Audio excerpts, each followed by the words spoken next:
Directivos Seguros, un podcast de Cordón Seguros y Zexecutives.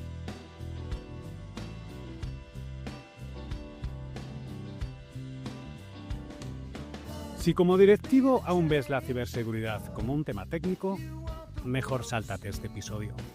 Porque hoy tenemos en el podcast a Xavi Angulo, especialista en ciberseguridad, que trabaja con líderes que ya han entendido que proteger su negocio comienza por tomar decisiones, no simplemente por instalar un software.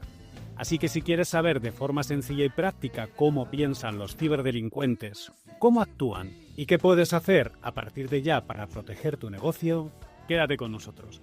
Y es que, Fernando, hoy has traído aquí a un colaborador de lujo, nada menos que Xavi Angulo. ¿De dónde has sacado a este crack? Hay información que no se puede dar, es confidencial. Pues estamos hackeados. Sí. O tengo contacto con la tía. O la tía, o la tía. Eso yo creo que según en qué edades escuchen este podcast, no lo pillan, no lo pillo. Mortadelo y Filemón. De ahí viene. Si alguien quiere informarse, que escarbe un poquito por ahí. Bueno, Xavi, encantado de tenerte. Fernanda, a ti no te presento, que ya eres más que conocido en el podcast. Y Xavi, un placer tenerte por aquí con nosotros. Oye, para que nuestros oyentes te contextualicen, cuéntanos muy brevemente quién eres, qué haces y por qué estás aquí. Estoy aquí porque soy gran amigo de Fernando, sinceramente. Ahora tuyo, por cierto. Y soy especialista en ciberseguridad, enfocado a dos ramas dentro de la ciberseguridad, que es el OSINT, que es investigación de fuentes abiertas y públicas, por un lado, el cual no utilizo para vender ni para todo lo contrario, lo utilizo para ayudar. Y luego sí que estoy especializado dentro de la ciberseguridad al pentesting web, ¿vale? A la auditoría web, para hablar en castellano, ¿no? Porque el tema de pentesting, la palabra en sí es fácil de recordar, pero es complicado saber exactamente qué es el pentesting, ¿vale? Que eso es lo que vamos a ver más adelante ahora en la entrevista, seguro. Muy bien, estupendo. Lo que nos comentabas también un poquito, el enfoque que quieres darles es contarnos, por decirlo así, de 0 a 100, cómo podemos ser atacados por un ciberdelincuente. ¿Para qué? Lógicamente, para que no nos ocurra, para que pongamos las medidas. Sí, yo soy de las típicas personas que hablan de las raíces del árbol, no de las ramas, ¿no? Para transportar agua no hace falta las manitas, hace falta un cuenco, hace falta una olla. Pues esto es igual. Hay gente porque desgraciadamente no saben cómo está compuesto un árbol y los ataques pueden mitigarse o se pueden solucionar todos esos agujeros de seguridad gracias al conocer cómo lo hacen ellos exactamente, ¿no? La rutina diaria, por ejemplo, ¿vale? La rutina diaria nuestra. Porque fíjate, en esto que comentas, Xavi, me viene a la cabeza, ¿no? Que muchas empresas todavía piensan que un ciberataque es para una gran empresa, ¿no? Para una empresa que tenga capacidad económica, dinero, datos interesantes, ¿no? Y sin embargo, los que conocemos un poquito del tema de ciberseguridad, muy poquito en mi caso, sabemos que no es así. No, el problema es que la gente no está mentalizada de que el ciberdelincuente, que hay una gran diferencia entre hacker y ciberdelincuente, no van a por el dinero. No van porque soy más guay y yo hago estas cosas porque me gustan, no. Bueno, eso puede ser también una parte, ¿no? Porque hay mucho niño por ahí suelto, ¿no? Pero en realidad van por nuestros datos, ¿vale? Van por nuestros datos, van porque ahora el dinero es algo que se puede, lógicamente, recabar con todos estos ataques, pero también nuestros datos se pueden vender o utilizar para realizar o recoger, por así decirlo, dinero, ¿vale? Se puede conseguir mucho dinero a través de Xavi Angulo, ¿vale? Tranquilamente, ¿sabes? Utilizándome a mí.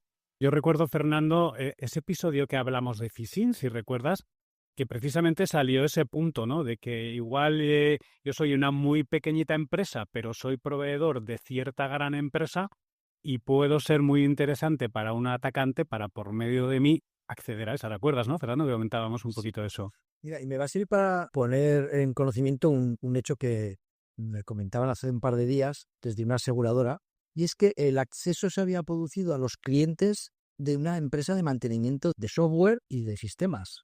Es decir, estaba hackeada la empresa de seguridad informática a través de las VPNs. Ellos comunicaban con sus clientes, se conectaban y estaban hackeando también a las otras empresas robándoles datos e información. El virus lo tenían todos, pero lo utilizaban como soporte para la transmisión. En la fauna se ve muy habitualmente, ¿no?, que te aprovechas de un animal para, en este caso, infectar al resto. Y se descubrió esa parte donde realmente creías que estabas más seguro, con tu empresa informática que estaba controlando, que te estaba ayudando, era que indirectamente estaba infectando a todos sus clientes. Curioso, curioso. Por eso, a los que nos estáis escuchando, ya veis que esto es para todos. O sea, aquí no nos libramos ninguno. Y ojo, que además luego yo creo que igual Fernando nos cuenta un poco, ¿no? Incluso puede haber unas responsabilidades también, ¿no?, por nuestra parte. Así que para conocer bien este proceso y poder protegernos, ¿qué te parece, Xavi, si nos cuentas ese paso a paso, te pones en la mente de ese ciberdelincuente, que no hacker, ¿vale?, que está el hacking ético, como me comentabas, sino una persona que lo que busca es hacer daño, ¿no? Yo de una conversación que tuvimos he sacado aquí como diferentes fases, ¿no? A la primera le he llamado la fase de reconocimiento. Es decir, esa fase en la que un ciberdelincuente lo que busca es información. ¿Cómo hace esto? ¿Cómo comienza ese ataque a nuestra empresa? ¿Cuál es la base? Pues primero, como lo explico, es una fase de reconocimiento que lo que hace es, digamos, filtrar, escanear, revisar, recopilar información para, digamos, como un espía, para identificar todos los medios que está utilizando esa empresa, desde su página web, correo electrónico, número de empleados, pues como el caso que estaba comentando antes Fernando, ¿no?, que de alguna manera buscan toda esa información para poder realizar un ataque, ¿no?, para después los siguientes pasos empezar ya a atacar, porque estamos muy acostumbrados de sentarnos a ver una película de acción, de espías, ¿no?, y el tío se sienta detrás del ordenador o la tía, ¿no?, y empieza el tío a teclear y de repente, ¡ya estoy dentro! Sí, puede dar el caso, ¿vale? Pero hay que hacer un reconocimiento antes. Luego ya hay otro tipo de salto sin pedir ningún tipo de fase de reconocimiento, aunque está dentro, que es, por ejemplo, sin ir más lejos, un bot que navega por internet y empieza a buscar páginas web con vulnerabilidades específicas. WordPress, por ejemplo, no hace mucho, hace cosa de una semana, no puedo hablar del cliente en sí por protección de datos, ¿no?, pero tenía en un intervalo de 6 días un total de cerca de 80.000 ataques en 6 días. Wow. ¿Vale? Ataques, pero que son reconocimientos en realidad. Lo que está haciendo el bot es lanzarle a la web una serie de cositas, de preguntas, y oye, mira, perdona, me paseaba yo por aquí, vi la web y me interesa saber dónde está la página del login. Vale, ¿y quiénes son los usuarios? Vale, ¿y la web responde o no? Sabemos de esos 80.000 ataques porque están dentro de mi dominio, en la web esa, y yo la controlo, ¿no? Pero fue algo puntual en 6 días. Fue algo de repente que ya no era un bot que se paseaba y preguntaba a 2.000 webs a la vez, como hace, por ejemplo, el de Google. El de Google también se pasa y hace un reconocimiento y demás, pues algo similar, pero con malicia. Lo que van a preguntar una serie de cosas para recabar información de, no sé, de google.es, vamos a inventarnos una web como ejemplo.com, ¿vale? Ha entrado a esa web y él toda la información la recopila y la mete en un archivo para que luego el atacante manualmente diga, vale, pues de esta web tenemos toda esta información, pues esto es similar.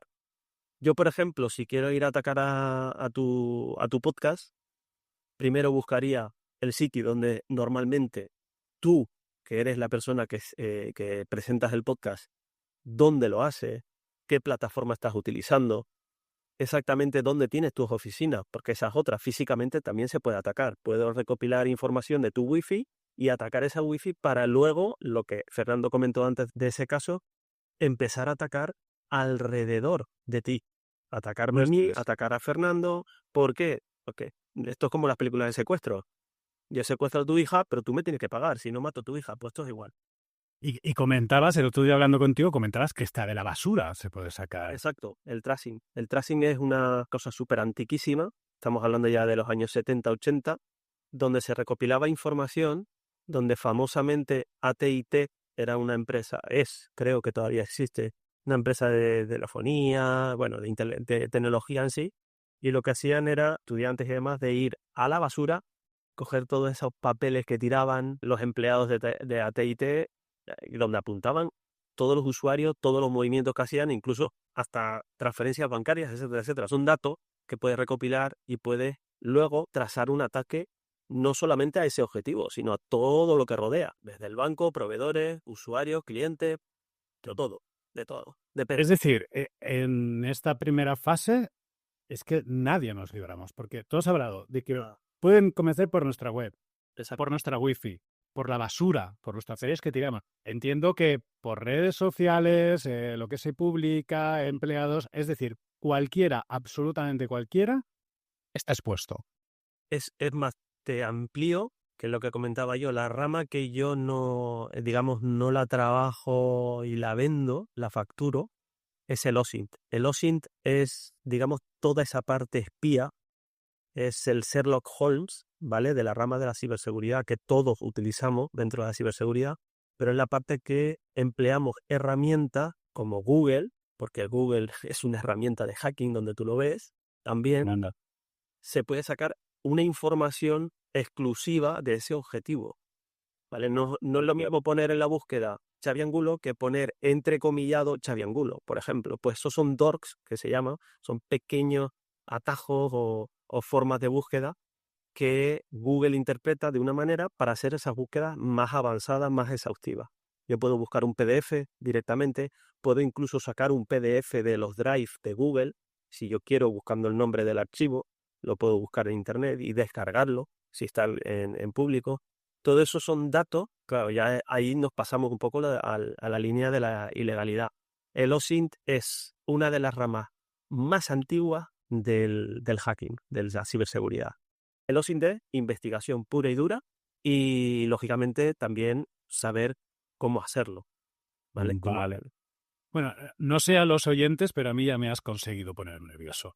Vamos a este supuesto, ¿vale? Ya nos han investigado como sea, de las 1000 formas que hay, y ahora somos objetivo. Es decir, nuestra empresa interesa. ¿Cómo se apaña el ciberdelincuente para descubrir si tenemos un punto débil, una puerta abierta que decís las personas que os dedicáis a esto en nuestros sistemas? Es decir, ahora, ¿cómo lo hace? O sea, ¿cómo ve por dónde entrar?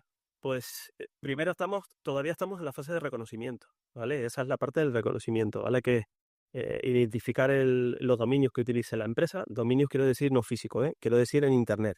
Porque en muchas ocasiones hay empresas que, por ejemplo, utilizan otros dominios, pero utilizan, por ejemplo, mira, vamos a poner en todo el podcast un acme.com, ¿vale? Que es una empresa ficticia, no la inventamos nosotros. La empresa ficticia tiene un almacén y tiene una tienda online, un e-commerce. Pero la tienda online la tiene en un subdominio, que la tiene en tienda.acme.com.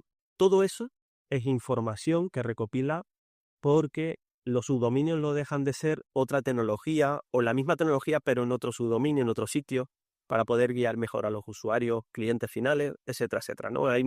Por motivos hay miles, ¿no?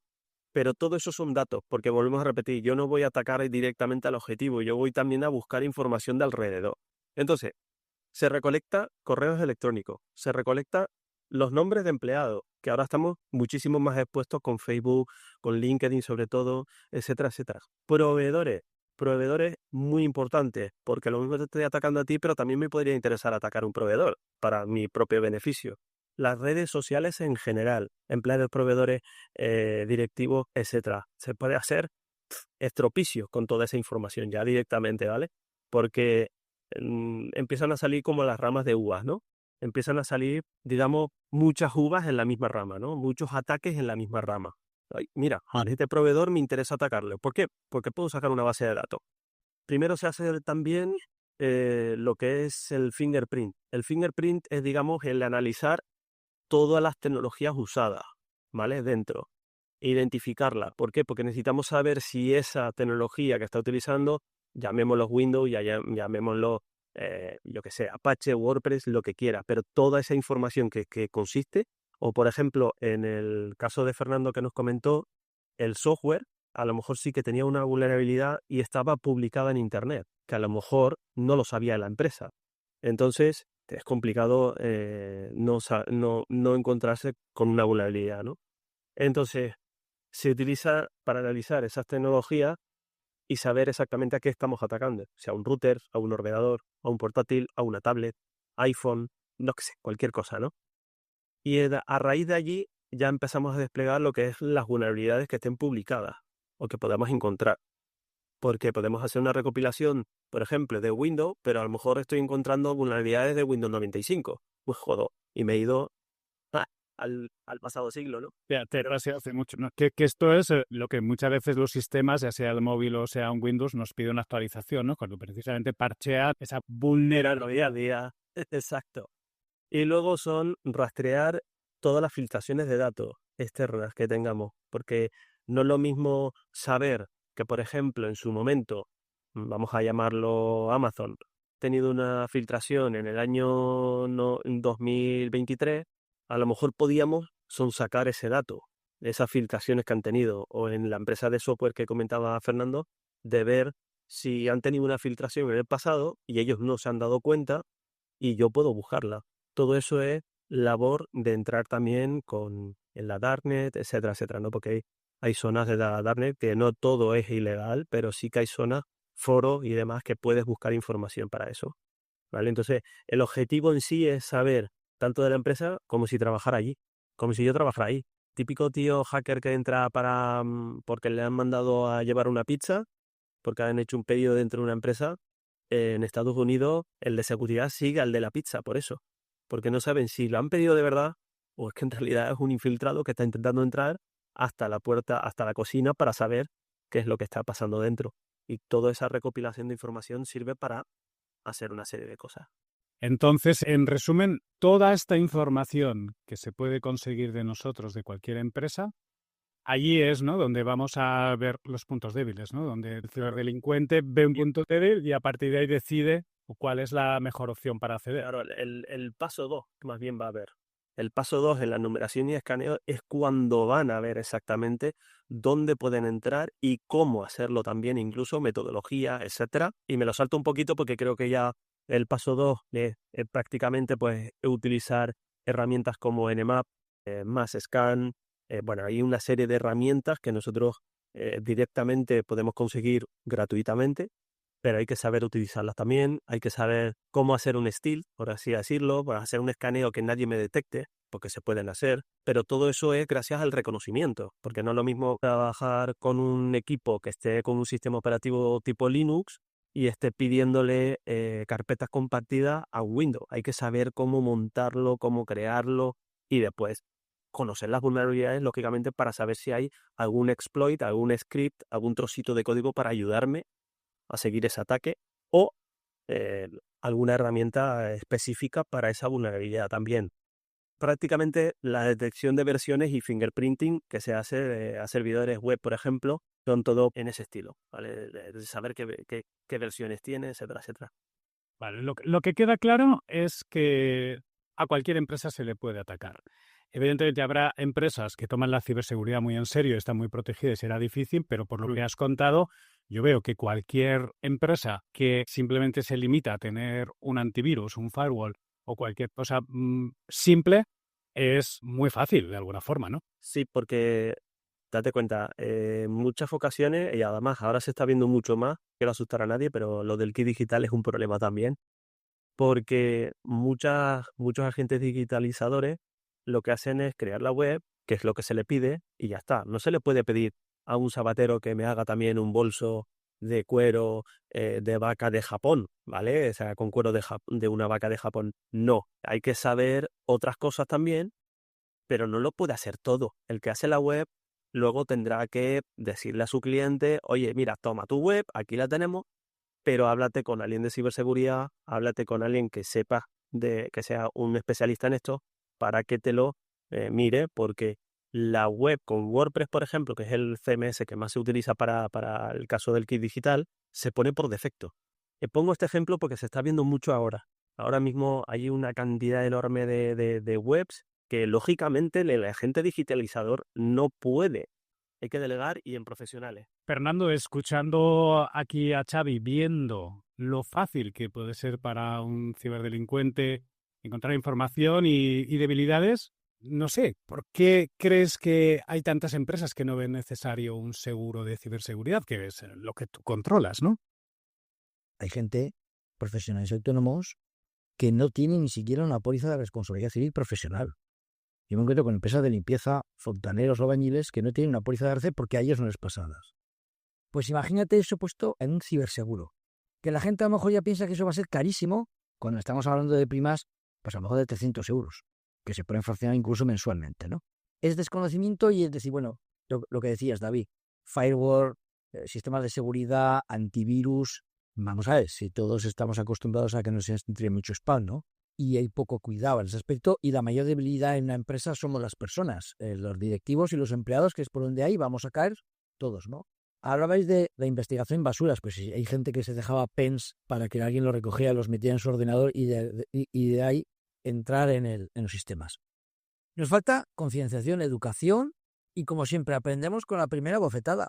Ya hay sistemas. Las compañías cada vez más en los temas de seguros son reactivos y proactivos. Ya te ponen aplicaciones para investigar cómo estás, qué vulnerabilidades tienes y te dicen, por ejemplo, no eres asegurable, tienes estas vulnerabilidades, arreglarlas. O al revés, oye, tienes estas, te voy a asegurar, pero descúbrelas, ¿eh? Y simplemente es con que me faciliten el CIF y como mucho, ahora mismo ya sabes que está todo abierto, con el CIF ya sabes la facturación y el número de empleados, lo confirmas y ya te cuento qué te va a cobrar la compañía y qué vulnerabilidades.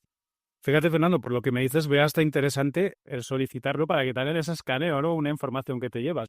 Resumiendo, Fernando, lo que has dicho, no, a mí esto no me va a pasar.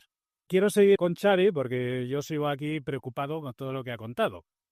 Ya hemos visto todo este inicio y a ese ciberdelincuente encuentra esa puerta entreabierta, ¿no? Encuentra ese lugar por donde entrar. ¿Cuál es la manera más común en la que intenta entrar?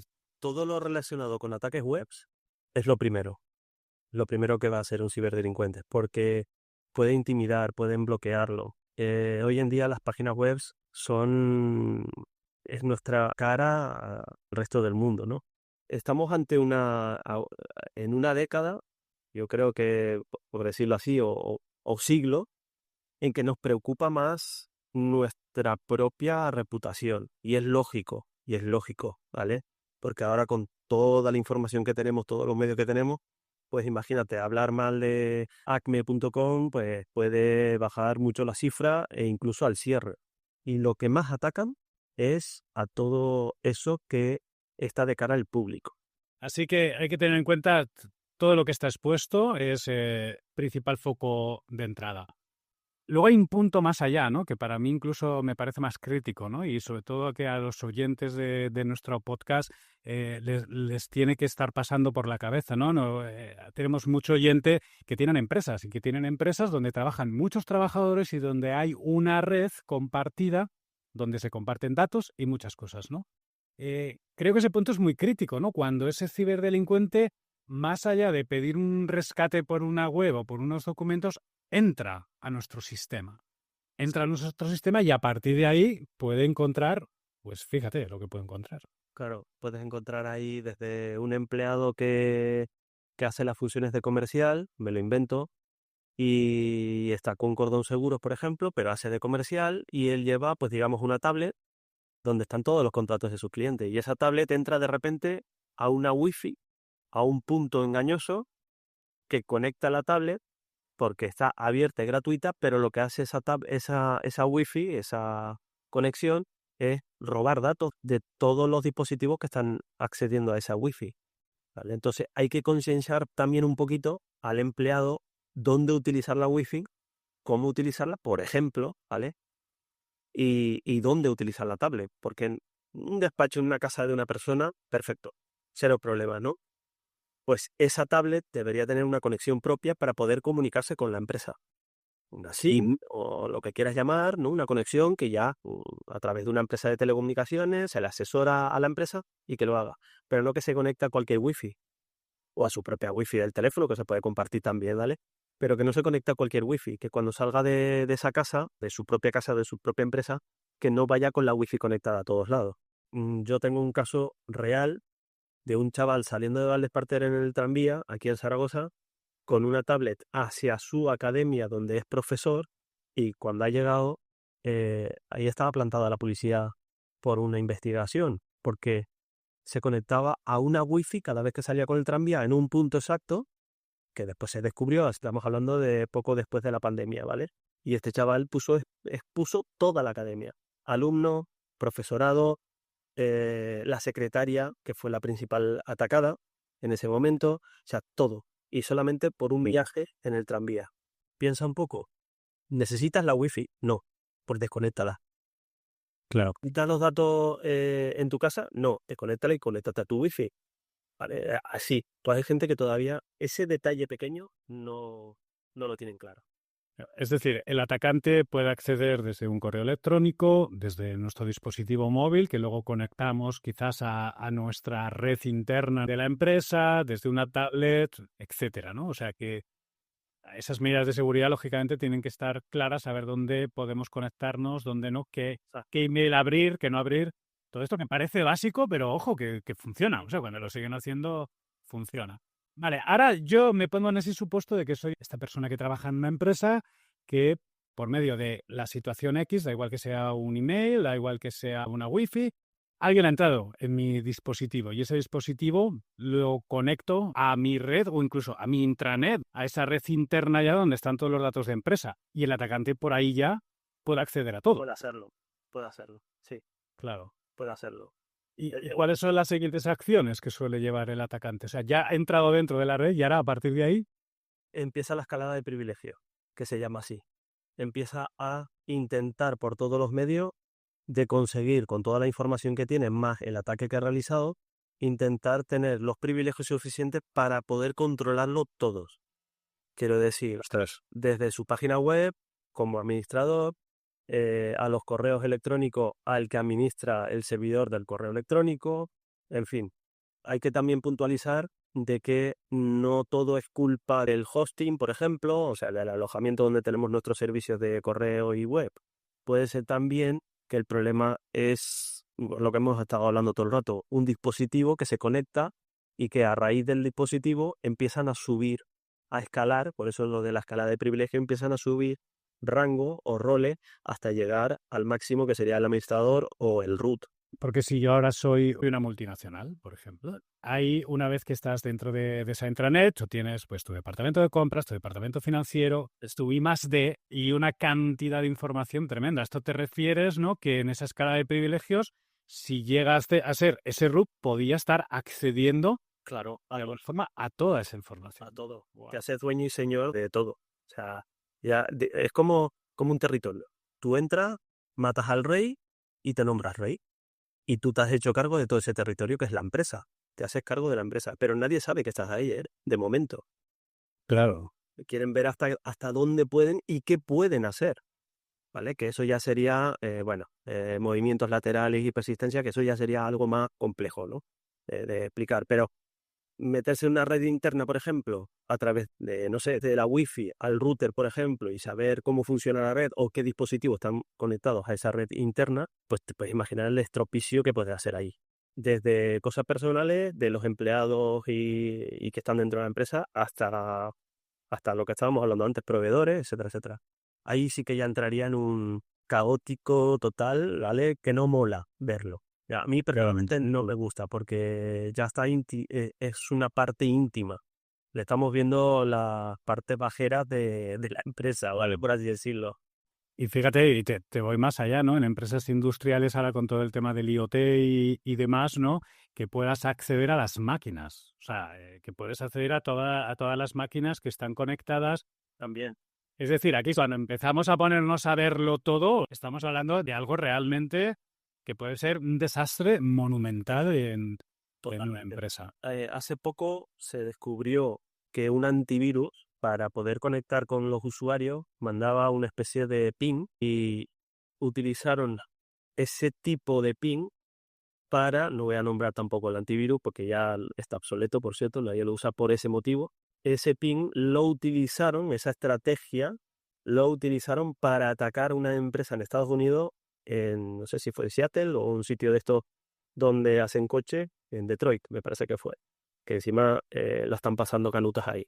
Atacaron una red utilizando ese sistema, utilizaron el sistema para poder atacar a una red de robótica que había allí, de preparación de vehículos y demás, una parte de los vehículos que preparaba. O sea, tú imagínate que entra aquí en Aragón Sí, sí. O sea, es una locura. Puede ser algo realmente, o sea, cuando se hablan a veces, ¿no? Claro. Que parecen titulares alarmantes, ¿no? Pero cuando se hablan de millones de pérdidas por Eso. un ataque cibernético, es que, claro, cuando lo ves todo en contexto, datos, de forma interna, cuando te metes ya en el tema industrial, ¿no? Ya por no hablar de si encima entiendo, aquí igual Fernando nos puede decir más, que sales como, no sé si se puede salir como culpable, ¿no? De que tú eres el responsable de que ha pasado y tienes alguna demanda, wow, la cosa puede ser tremenda. Una pregunta, Fernando, sí que me gustaría hacerte aquí, ¿no? En cuanto al seguro de ciberseguridad. Si ahora yo soy una empresa, veo que me están atacando, acabo de ver que hay un ataque, ¿el seguro también sirve para algo en ese momento o es algo simplemente a posteriori que nos va a ayudar a reclamar ciertas cosas? ¿Para qué sirve un seguro en un momento crítico de un ataque a nuestra empresa?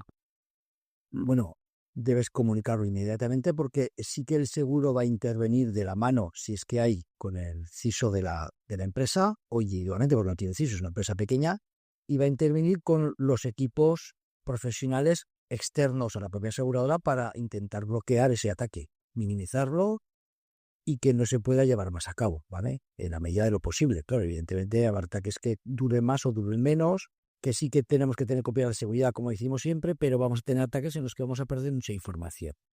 Y en los que todavía es peor, no sabemos lo que hemos perdido.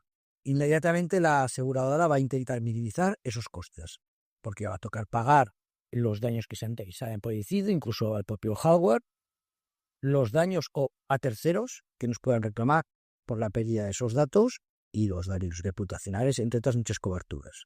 Ahí hay una variable importante de compañías y de coberturas en las que, en función de las necesidades nuestras, debemos elegir. Pero sí, están para ello, porque les interesa, porque lo que tienen que intentar es minimizar cuanto más los daños que se ocasionen. Por lo tanto, en este aspecto, el seguro también se convierte, no sé, por decirlo de alguna forma, como en un servicio técnico, ¿no? En ese momento, ¿no? De que tengo un problema y entro rápidamente a ayudarte, ¿no? O sea, más allá de simplemente de luego poder reclamar o no, ¿no? O sea, Ojo que no pensemos que van a ir los servicios técnicos que tienen las aseguradoras, no, las aseguradoras subcontratan con grandes empresas internacionales exclusivamente dedicadas a eso para resolverlo. por lo que comentas, Fernando, el seguro realmente lo que veo es que cobra un gran valor, ya no solo como un seguro habitual, ¿no? De que he tenido pues una fuga de agua y luego me lo reparan, sino que ese aspecto de que en el momento de la crisis tengas un soporte, para mí creo que ya hace que sea más que interesante el contar con él. Aprovecho, David, y animo a aquellas personas que quieran que les hagamos totalmente gratuito un estudio de vulnerabilidades, que nos escriban un correo y se lo mandaremos totalmente gratuito y evidentemente confidencial. Bueno, pues estupendo. Atención oyentes, aquí Fernando se ofrece a que contactéis. Ya sabéis que podéis entrar en cordonseguros.es y por medio del formulario o por medio del email podéis solicitarlo. Incluso si alguno os animáis, para el próximo episodio estáis invitados a contar cómo ha sido la experiencia con Fernando. Xavi, nos has puesto un poco la situación de ver que realmente esto de la ciberseguridad es algo a tomar muy en cuenta. ¿Qué te parece? Y si en el próximo episodio de podcast continuamos, creo que ahora queda uno de los pasos más importantes a tener en cuenta, ¿no? Podríamos hablar, un punto importante es el de movimientos laterales y persistencia, que es importante porque a veces nos encontramos empresas que ya han sido hackeadas hace mucho tiempo y que queda ahí latente. Tú sabes que para los oyentes normales, cuando ha dicho movimientos laterales y persistencia, es como si nos dices patatas fritas con arroz. Bueno, eso lo explicaré. No es tenso, porque como podéis apreciar en el podcast, soy una apasionada de la ciberseguridad, entonces me sale por los poros hablar de esto, pero es importante esta parte, muy importante, porque es cuando está infiltrado el ciberdelincuente dentro y en cualquier momento puede acceder otra vez y hacer otros cambios o hacer otras cosas, ¿no? El robo de daños de datos es importante también, que es lo que tenemos que hacer en 4 pinceladas rápidas. Y la eliminación de huellas. Lógicamente, cuando el hacker abandona un sistema, tiene que borrar sus huellas, porque si no, cuando lo investiguen a esa empresa, la policía judicial o demás puede llegar hasta su punto donde está conectado, ¿vale? Y que no os imaginéis un hacker dentro de su casa hackeando. Olvidad. Eso es algo que no, salvo que sea un entorno controlado, no. ¿Vale? Que también podríamos tocar el tema del entorno controlado y cómo aprender hacking. Muchísimas gracias, Xavi, por estar con nosotros. Ya ves que te hemos engañado así directamente para el próximo podcast sin preguntar. Lo hemos hecho a posta, estaba esto preparado ya con Fernando, que no queremos que te alejes mucho de Directivos Seguros. Muy bien, Xavi. Muchas gracias por tu presencia y nos vemos en el próximo capítulo. Muy bien, venga, café el malo. Te hemos mostrado, como oyente, que ningún negocio es inmune a los riesgos digitales. Ahora ya sabes cómo estar un paso por delante de los ciberdelincuentes. Y en el próximo episodio de Directivos Seguros daremos ese segundo paso para que todo lo puedas tener controlado y la ciberseguridad sea parte de tu empresa y parte de tu ADN, como es necesario en los tiempos que ahora mismo estamos viviendo. Nos escuchamos en el próximo episodio de Directivos Seguros. Gracias por escuchar Directivos Seguros. Puedes escuchar todos los episodios en cordonseguros.es, en cexecutives.net y en las principales plataformas de podcasting.